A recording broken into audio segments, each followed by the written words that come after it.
What I'm doing in this presentation is I'm encouraging you to think about the future.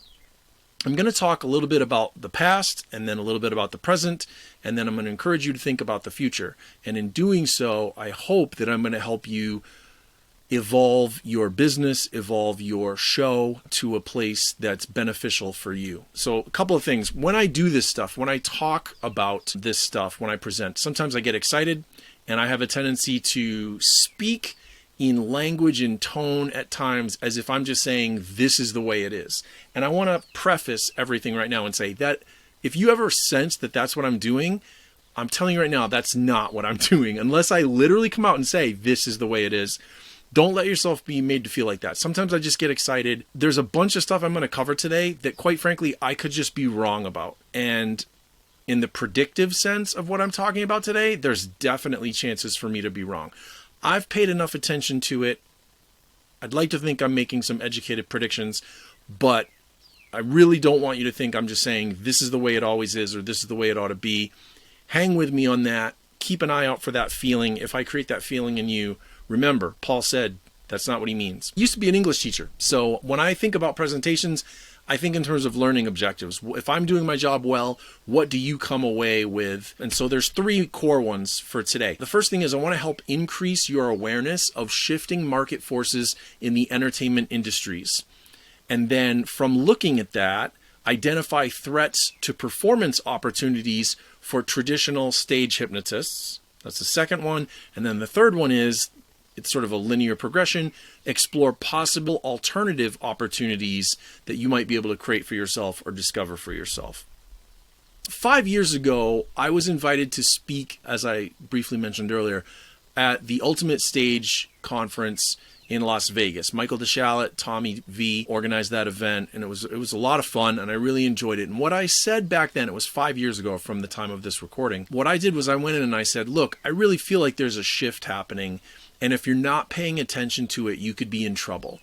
And I'll give you the short version of that, because I presented for, gosh, it was an hour, maybe even more than that back then. Basic economics. Let's start with that. Supply and demand. There are more and more stage hypnotists each year. The supply of stage hypnotists is going up.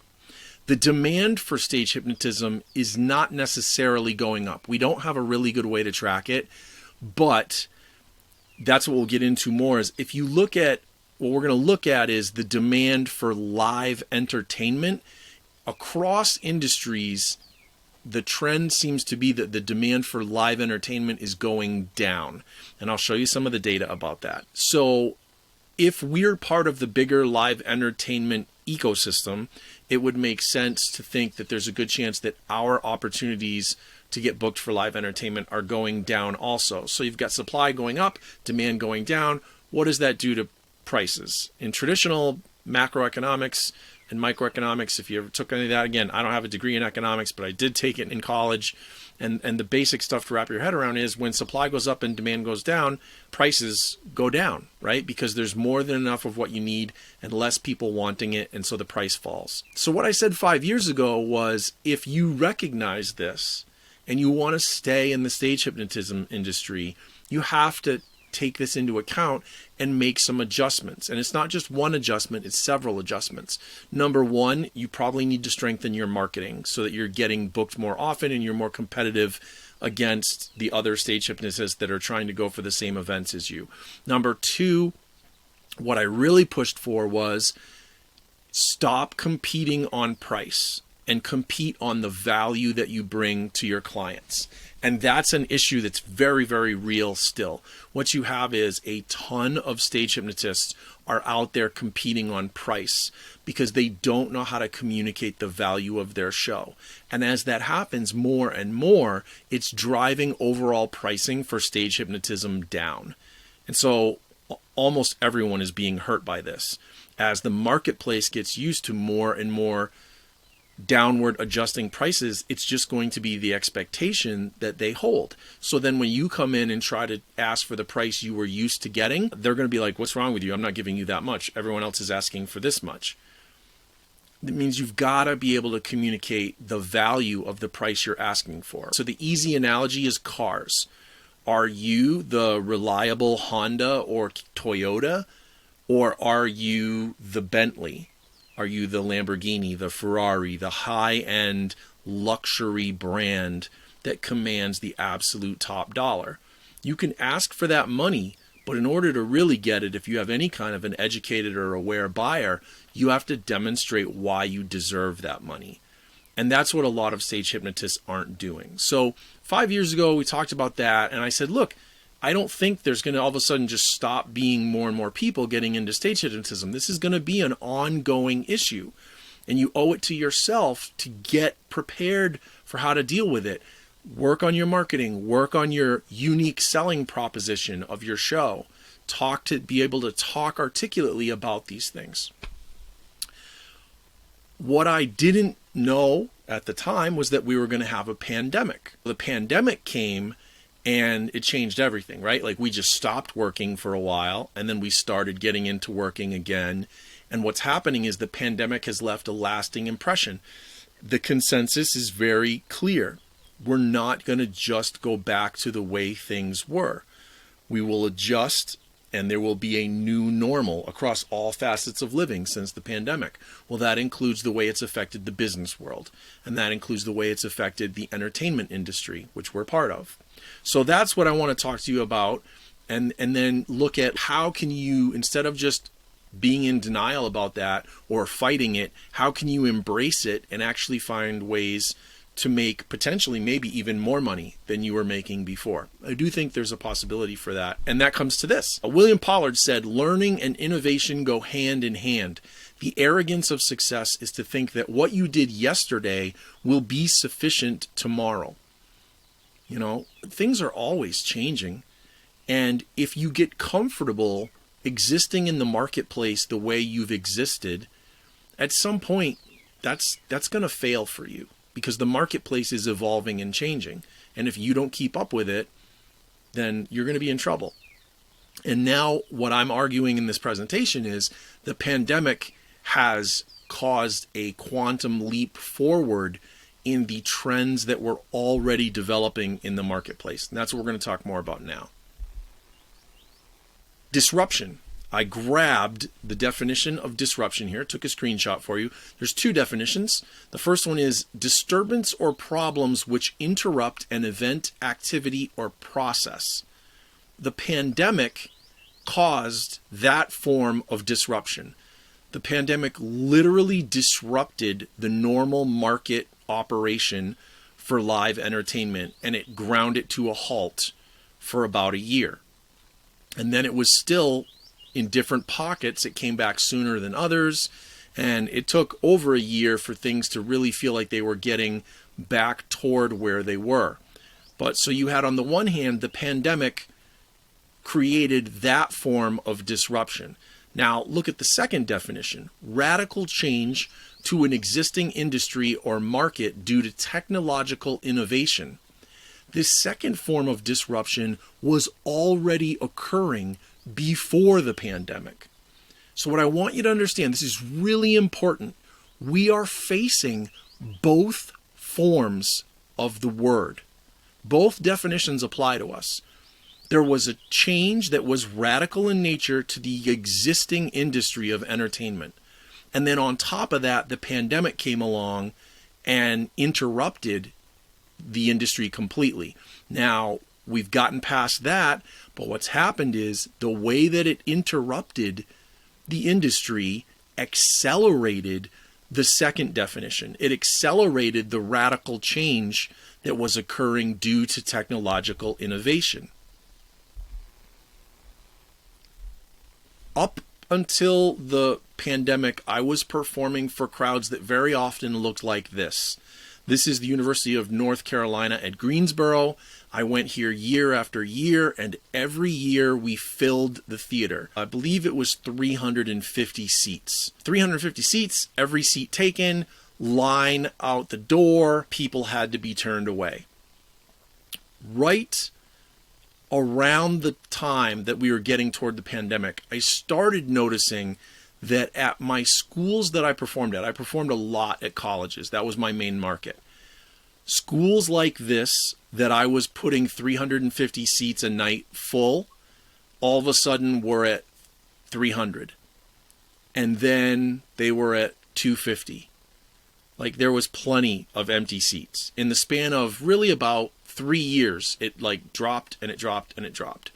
And now, if you talk to other college market hypnotists who are working regularly, they'll tell you this is pretty. I still have times where I can drop in at a school and hit 350 again, but where I wasn't even worried about it. 350 was easy. All of a sudden now it's, well, if we can get 250, that'll still be pretty good. I was noticing this more and more. Because I was noticing this, I started looking into what was happening in other industries. I wondered, like, are people just consuming live entertainment less? So here's a report that shows you, if you look at this graph, this is gross revenue for the decade leading up to the pandemic. And if you look at it real quick, it actually looks pretty favorable until the pandemic, right? It slowly trends upward from $4.25 billion up to $5.5 billion over the decade. And then the pandemic comes and it drops down to 1.2. Now, here's the catch. The graph is a little misleading visually because it's just measuring revenue. It's not measuring attendance. So when you dig deeper, what you find out is, yeah, revenue is going up, but attendance is actually going down. The concert ticket that was $28.50 in 1996 is $108 today. And there's been an 18% bump since the pandemic. So because promoters knew people were really missing getting to go to live concerts, they jacked the price right up after the pandemic. So what you actually have are fewer people going to live concerts, but they're the diehard fans usually, so they're willing to pay more. So revenue is actually continuing to creep up, but overall attendance is down. So, I don't want you to think I'm trying to be doom and gloom. I'm just trying to look at what the data says. And the data here is interesting because what it means is maybe what we need to do in our industry is follow that model. Say, I don't want to get everyone to go to stage hypnosis shows. I don't need massive attendance. I need the most loyal stage hypnotism fans.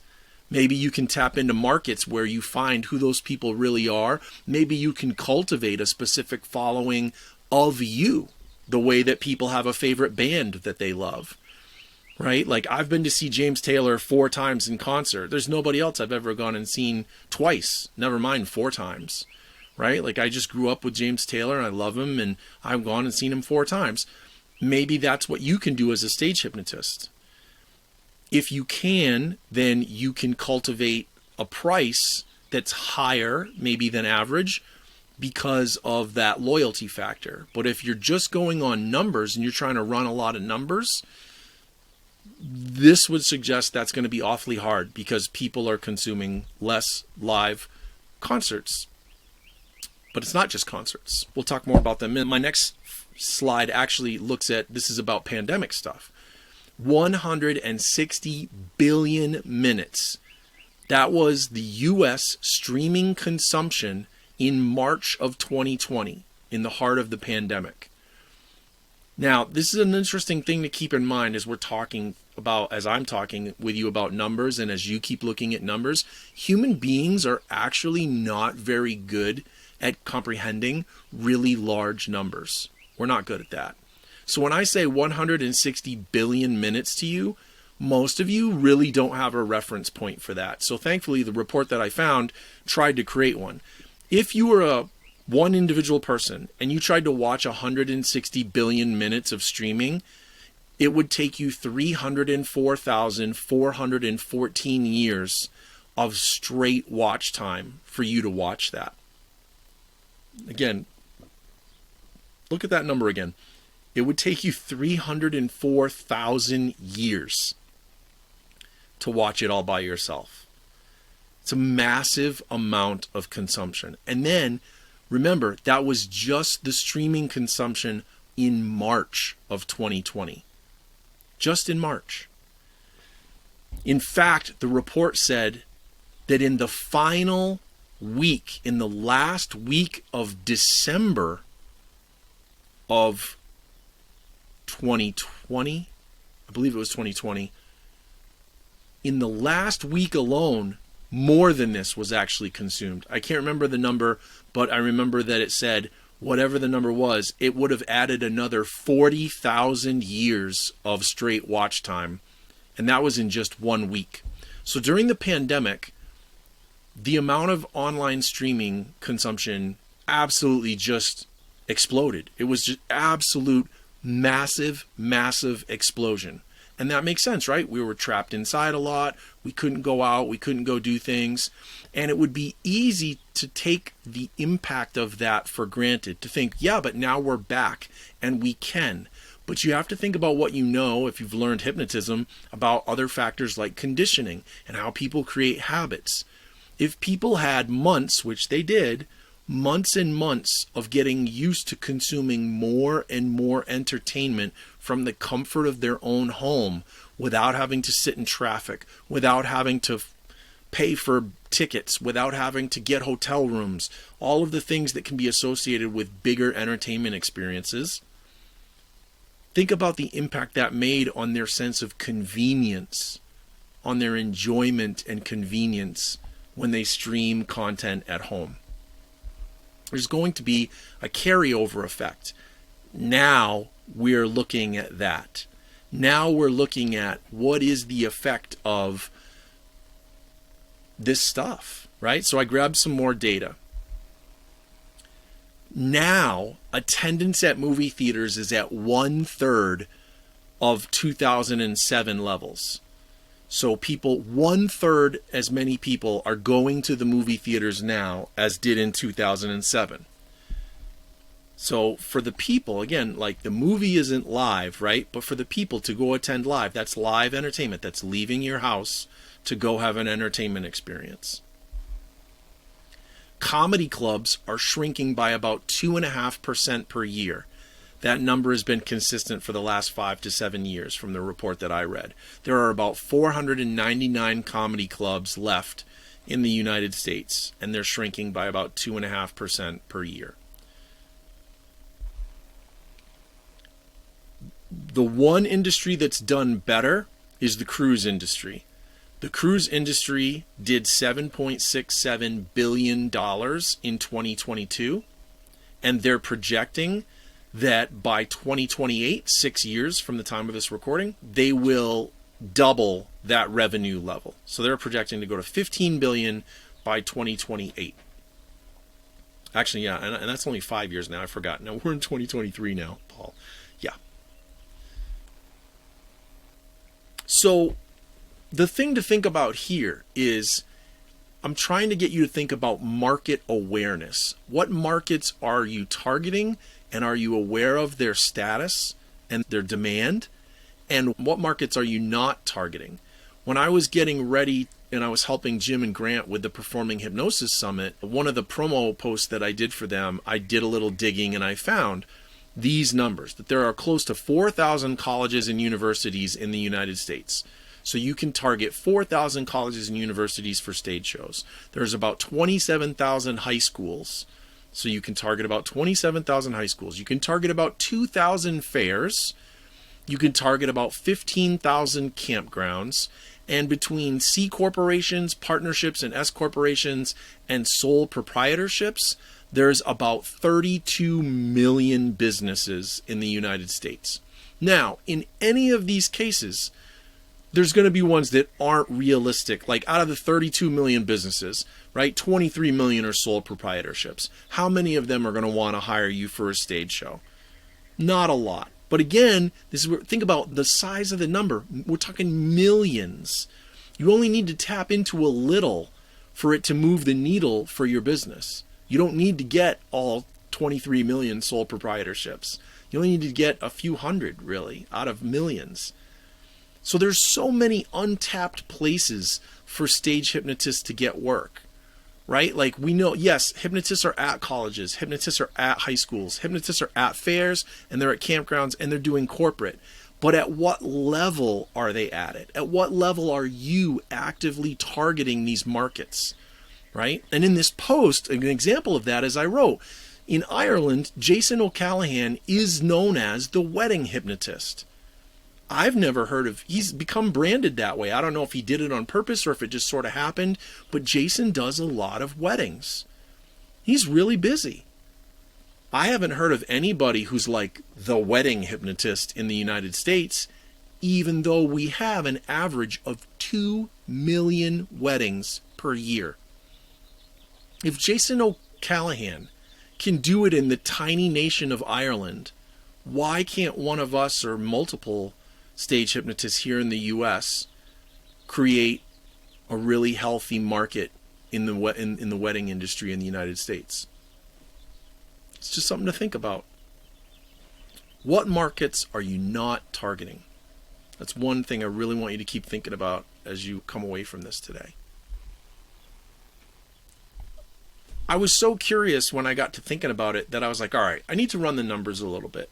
So there's 2 million weddings in the US each year. All right, now these are numbers in a vacuum, right? But they're just a starting point. But you go, all right, if we all really started going after weddings, and if all the stage hypnotists in the United States only booked 1% of those, that's still 20,000 gigs a year that we would all be working together. So if you, again, I know it's in a vacuum, but it's a starting point. So, again, then you go, I thought, well, how many serious stage hypnotists are there even in the United States? And I was like, I bet you there's not, there's more than 100 for sure, but serious? I was like, all right, let's say there's 200 serious stage hypnotists, and they all could divide up these wedding gigs. You'd add 100 gigs to your calendar every year. 100 gigs just from weddings. By the math, right? Obviously, people live in different parts of the country, different markets. It'd be different for different people. But you got to have some way of starting to kickstart your thinking about this. And to me, that's an interesting way to kickstart your thinking. What possibility matches the disruption that is taking place? All right, now we're moving to a new idea. I should have framed that before. So not only thinking about new markets, but new markets created by this technological disruption that has been taking place from streaming and online content consumption. 5.16 billion people in the world have internet access. So if up until now you've been thinking geographically, you've been looking at your local market, how can you get into more places locally? That would be sensible to me. If you've thought, no, I'll go anywhere in the United States or anywhere in my country if you live outside of the United States. If you thought, I'll fly, I'll take the train, I'll ride a bus, I'll go wherever I can to do the work. Okay, you still think, well, how much really are you going to travel? You could travel a lot, right? You could be a real road warrior. But what if you didn't even think in terms of geography? What if you only thought digitally and you thought, there are 5.16 billion people on the planet who have internet access, which means they could watch you perform online. And then you start, again, it always starts in a vacuum because you have to have a reference point. But what if you started running new business models where you thought about how you could get money from people online, and those people number in the billions? 85% of US households have at least one streaming subscription. And the average is 4. The average US household has 4 streaming subscriptions. I bring this up to show you there is, again, the technological disruption has really already been achieved at this point. 5 years ago when I presented in Vegas, it was still on that beginning end, right? 5 years ago, I don't think the average household in the US had 4 streaming subscriptions. It's come along really quickly. And so what I was pushing then was keep an eye on this stuff, keep an eye on this stuff. And now I'm telling you, if you aren't thinking about this, you're hurting your business.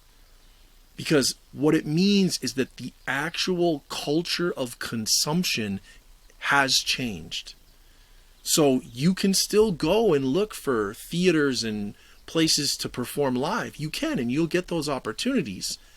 But what if you could create a whole new model that leverages the disruption that has occurred, that takes on the already common habits that people have of watching entertainment online? How would you do that?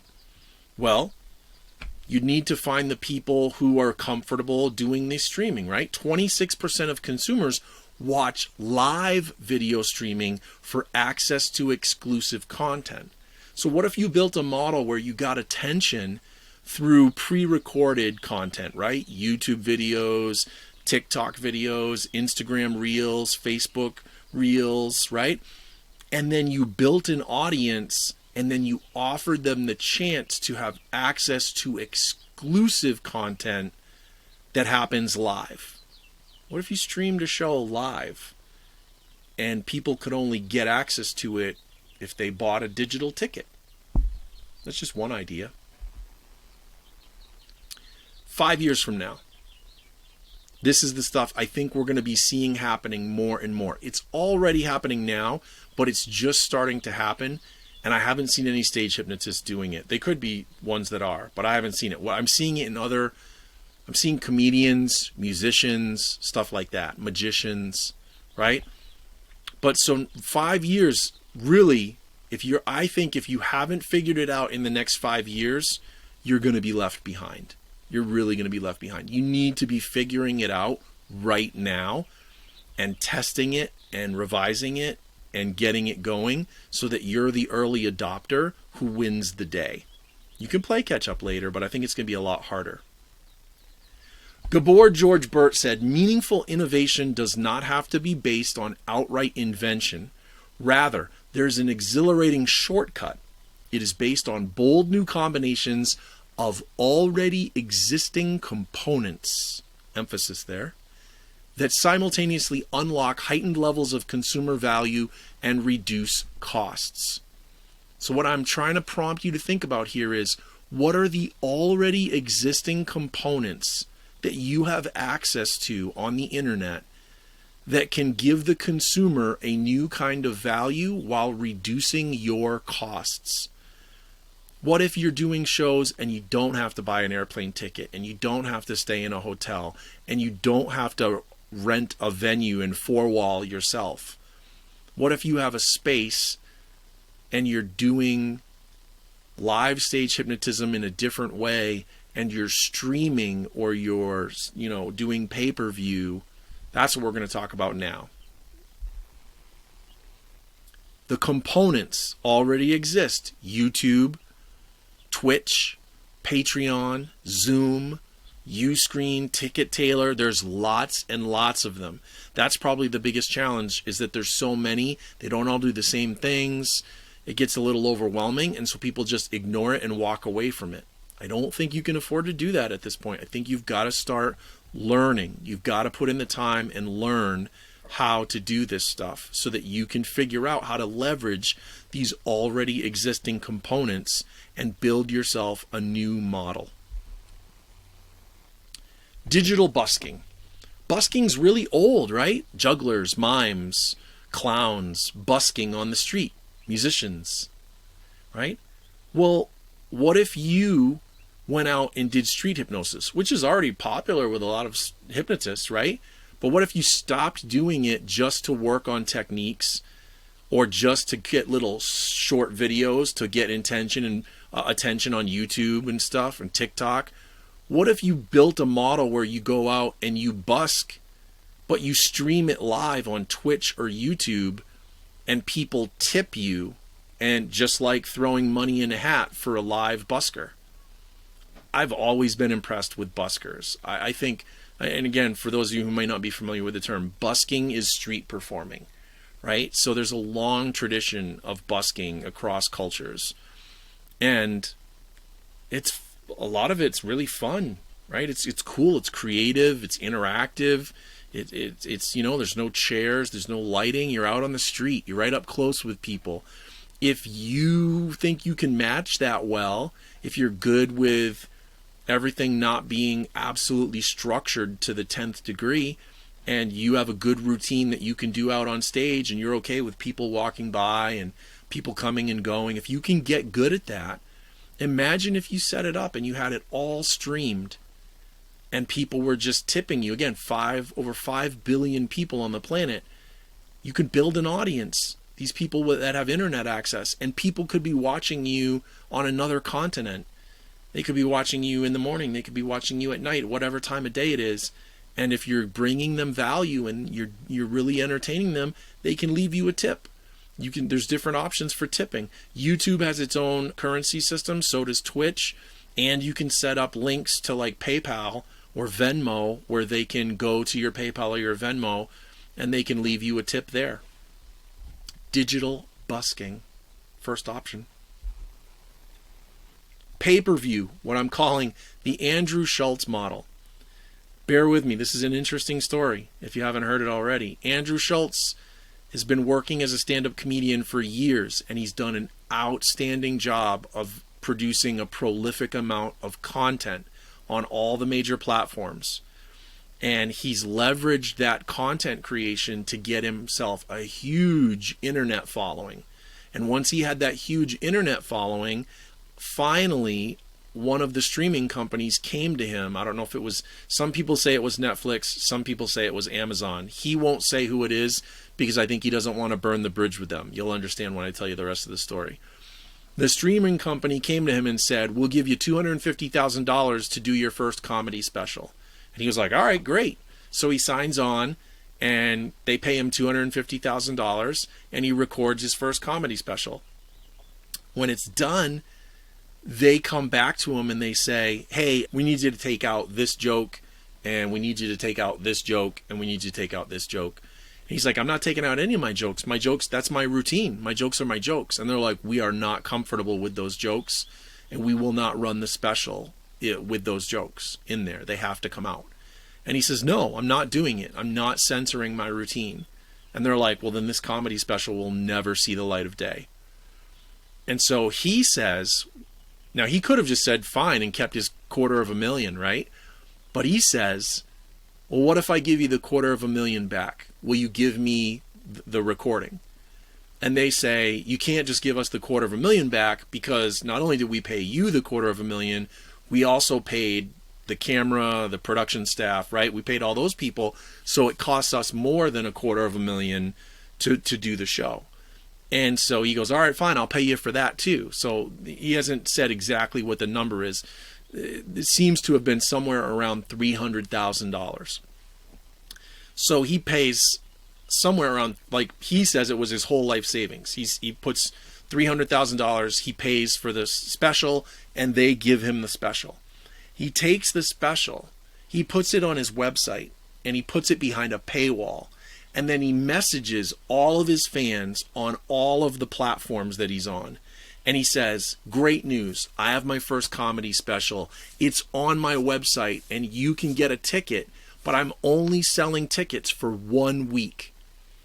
And then I'm not selling tickets anymore. You buy a ticket for $20 and you can download it or watch it. I don't know exactly how he did, but you get your access. He sold $1 million in tickets in 1 week. So the show that he was going to get paid $250,000 for, he grossed $1 million on. So he basically, after paying the streaming company what they needed, he still had more than twice of what he was originally going to get paid. So think about that. Like, think about the idea of, if you build a really good audience and they love your work, you could set up a pay-per-view model where you do a show and then you put it online for everyone that couldn't make the live show, and you sell digital tickets for the replay of that show. That's a real option. The story gets better. which takes us to the idea of sponsored shows, or what I'm calling Andrew Schulz Part 2. So Andrew Schulz sells $1 million of tickets for his show, right? Everything's looking great. Already a massive victory, but it gets even better. He then gets approached, like a few months later, he gets approached by an online gambling company. And they say, Andrew, we saw your special and we loved it. And we know that you sold it so that only the people who had the tickets could get it. But we've got an idea. What if you put it on YouTube so everybody in the world can watch it for free? And we'll sponsor it. We'll pay you $2 million to put it on YouTube and stick our logo in the upper corner for the full broadcast of the show and insert 2 little commercials during the show where you plug our company. $2 million. And he goes, okay. So he takes the show, he shoots, literally puts on the same clothes that he had, and they make a green screen, and they grab the background from the special and throw it on the green screen, and he's in the same clothes, and he records these. He does 3 actually. He does 2 during the show and 1 at the very end. And he does these they're just 30 seconds long, where he's like, I hope you're having fun watching the show. I want to thank online gambling company, and they have a special offer for you. If you go right now to their site and you sign up and use the code Andrew, they will match however much money you put on your account up to $500. He's like, so if you put in $500, you get $1,000, right? And that's the offer. He does little commercial, end commercial. That's it. $2 million. Now, the picture that I put here on the screen, look in the very bottom left. In 5 months, the time I took the screen grab, his special had been watched 15 million times on YouTube. That's a good deal for his sponsors. That means they got over 15 million impressions with those ads, right? Because there was 3 ads per show, plus they had their logo up the whole time. So really, one person seeing the company one time is an impression.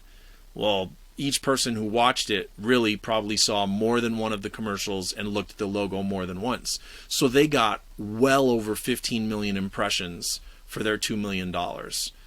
And that video is still there, and it's just going to keep getting watched and getting watched and getting watched. And so they're going to keep getting commercials for as long as that video is there. They're going to get plugged and promoted. It was a good deal. How could you do this? How could you do a scaled down version of this? There's ways that it can be done. I'm already thinking about them, and I'm going to try some in the next 12 months, hopefully. Dan White. I don't know Dan White. I only discovered him while I was doing research for this presentation. Dan White is a magician. He's done very well he's been on Jimmy Fallon's show and other TV shows. And what he's doing that I'm very interested in, he's doing, if you look, this is a screen grab of his calendar from his website. Every week, he does 2 shows live on Friday night and 2 shows live on Saturday night. And as you can see, he's selling those out. And that's awesome. But look at Wednesdays. On Wednesdays, he's doing a virtual show. And he's selling the tickets for $135. Now, it didn't say on his site how many tickets are available. It just tells you whether they're available or not for the date you're looking at. But on this calendar, when I was looking through it, all of the March shows were sold out. And then there was some availability in April at the time. But I mean, think about what if he's only doing 10 tickets per virtual show. He's selling $1,300 per show. Would it be worth your while to do one virtual show a week, if you could make $1,300 on a Wednesday night, sure would for me. I would do it. It's just a matter of figuring out how to do it, figuring out how to make it work. And clearly Dan has done that.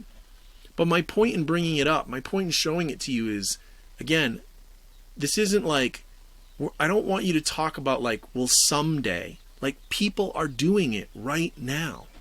People are selling their stuff digitally right now. And they're making real money, legit money. My favorite case study around this stuff is Harry Mack. Harry Mack is a hip-hop artist. He's a rapper. And his specialty is he does not pre-record his songs like all other rappers, right? All other rappers go into a studio, they write out their songs in advance, they mix it all up and publish it. Harry is a freestyle rapper. He always raps on the spot. And how he started out, he was going in the Los Angeles area. He would go walk along the boulevard at the beaches, the major beaches, right? Venice Beach and stuff like that. And he would just walk up to people. And he would say, "Hi, my name's Harry. I'm a freestyle rapper. Could I do a freestyle rap for you?" And if they said yes, he'd say, "Great. I need your help. Give me 3 words, and I will make sure those 3 words are included in the rap." And so they'd say, a lot of times they say animals and food, to the point where he's on his more recent videos, I see him now, he says, "And please don't tell me any animals or food," because he got it hundreds and hundreds and hundreds of times. So then people will try to stump him, right? They'll say like ubiquitous. You know, they'll try to come up with words like that. But a lot of times, since they feel on the spot, they'll say simple stuff like, you know, that's what animals and food. But then Harry has a Bluetooth speaker that he carries with him. He turns on his phone music player. Music comes out of the Bluetooth speaker, and he makes the rap right on the spot. Harry did this literally for years. And he just kept growing more and more audience. He just stayed at it and stayed at it and stayed at it. And he grew more and more audience until he got to the Andrew Schultz level, where his audience was so big that then once they knew he had a real followership, somebody came to him and said, "We will do a concert tour for you. And you can go and now perform live in front of people." And so now he has a world tour. Did I take a screen grab of it? No, I didn't. Okay. Harry took a screen grab. I wished I had, but I saw it, and he's got like 30 dates all over the world. England, all over Europe, like all over the United States. Like he's traveling the world now, all based on him being content focused first, right? So in the old world, you had to get a gatekeeper's attention, right? A TV producer, a major agent or casting agency, a major talent agency, something like that. And you had to go to them and you had to prove to them that you had a worthy skill set and a worthy show, a worthy act, right? And if that gatekeeper approved you, you then got to be in front of audiences. But now in the digital realm, the disruption that has occurred, you don't need that gatekeeper. It's more democratic. It's really quite beautiful. Now you put your show, your act out on the internet, and if it's good, the people will follow you and the audience will grow and you'll just get the audience. And then when your audience gets big enough, the people that used to be a gatekeeper, who still are, they're like the gatekeeper of getting to that next level. Those gatekeepers will now pay more attention to you than they would have before if you have followership. And that brings me to my last example, which is my buddy Zach. A lot of you have probably heard of Zach and know Zach. Zach Pinsons is known by many people as the TikTok hypnotist. Of course, he's much more than that. But Zach is one of my students, and he's just done an amazing job. He's cultivated 4.6 million followers on TikTok, and he's cultivated 662,000 followers on YouTube. I mean, these are unprecedented numbers. If you go and you look through, you spend some time and you search for all the other big names, none of the other big names are even close to Zach. And Zach's only been doing it for 5 years, right? And so what when I've talked to people about this before, and I'll say it right here, and Zach may see this video and Zach knows I love him. I'm not saying this is any kind of a criticism. This is an honest assessment. Like, Zach is not the best hypnotist in the world. Zach is not a genius. Zach is a beautiful human being who cares about sharing what he does with people, and he's fully embraced the digital era, right? Zach's not doing better than the rest of us in this area of performance because he's smarter than us, right? Not in the like true sense, but what he was smarter about was he jumped in with both feet sooner than most of us did. He was the first hypnotist on TikTok. That's why he was an early adopter. That's why he did so well. I remember Zach calling me and saying, "Hey, have you heard of this thing called TikTok?" And I was like, "No, what is it?" And he explained it to me, and he's like, "I think it's going to be really big." And I was like, "Go for it, do it." And I just had no desire to do it at the time. And I still don't. I'm still not on TikTok. So, but Zach did it, and look at what's come of it. So what he's done is he's cultivated this huge TikTok following, and he's moved a portion of them. He keeps prompting them to go over to YouTube, right? So he's increased his YouTube subscribers because he has massive TikTok presence. He gets booked just because of his TikTok followership. Like, students find him on TikTok, and then they call and they say, "Can you come do a show at our school?" He's making money, in a roundabout way, but it's real money. He's making money because of his TikTok account, right? So these are the things to think about, is sometimes it's not the direct money making way that you might first think about, but the stuff that comes afterward. And he's got, when you have 662,000 subscribers on YouTube, you're making money on YouTube. You can turn on monetization, and YouTube runs ads, and every time people click the ads, you get like a penny or whatever it is. But at that level of scale, it adds up for sure. So I don't know, it's none of my business. I haven't asked Zach. I don't know what he's getting, but he's getting money from YouTube, definitely. And he doesn't have to do anything. He's just doing what he would do anyway. He's sharing his content to get more attention and make people aware of who he is and what he does, and he's making money at the same time. So the part that when I said before that Zach isn't a genius, again, but where Zach is really smart, right? And this, I say that to encourage all of you. You don't have to be a genius. That's the point I'm trying to make. What Zach did that was really smart was he worked at it right away. And he became a dominant collaborator. He didn't just put his stuff on YouTube. He started reaching out to other YouTubers and saying, "How can we help each other? Let's do content together." And he worked his way up the ladder from relatively unknown YouTubers to slightly known YouTubers to well-known YouTubers. As he helped them and they helped him, both of their audiences grew. And as Zach's audience grew, that gave him access to more upper level YouTubers. And he's just kept doing it and doing it, so that now, he's got over 600,000 subscribers on YouTube. So now when he contacts someone and says, "Hey, would you like to do something?" they're going to say yes. Like, those are serious numbers. And so that's where, if you look at his channel, some of his collaboration videos are with like Charli D'Amelio, who was at one point the most famous person on TikTok. I don't know if she is anymore, but Zach was getting those kind of opportunities, which just kept growing his audience and growing his audience. So he's done very, very well with that. I'm super proud of him. He's a good guy. So that's the thing to think about now, is if you're ready to embrace this disrupted model, it's all about your online audience now. If you focus on cultivating an online audience, you can get great opportunities to work with live audiences. Now, I'm not saying only work on online audience. Of course, you want to book live shows. And live shows aren't going to completely go away. I don't want you to think I'm trying to say that today either. I think there will always be venues that want live entertainment. There will always be people that want to go see live entertainment. But there's going to be more. The trend is clear, and it's not going to reverse. It's more easy, it's more convenient to stream your entertainment. And so if you're not thinking about how you can fit into that, you're taking away opportunities from yourself. So if you want to get more into that, you really have to embrace this idea of building an online audience.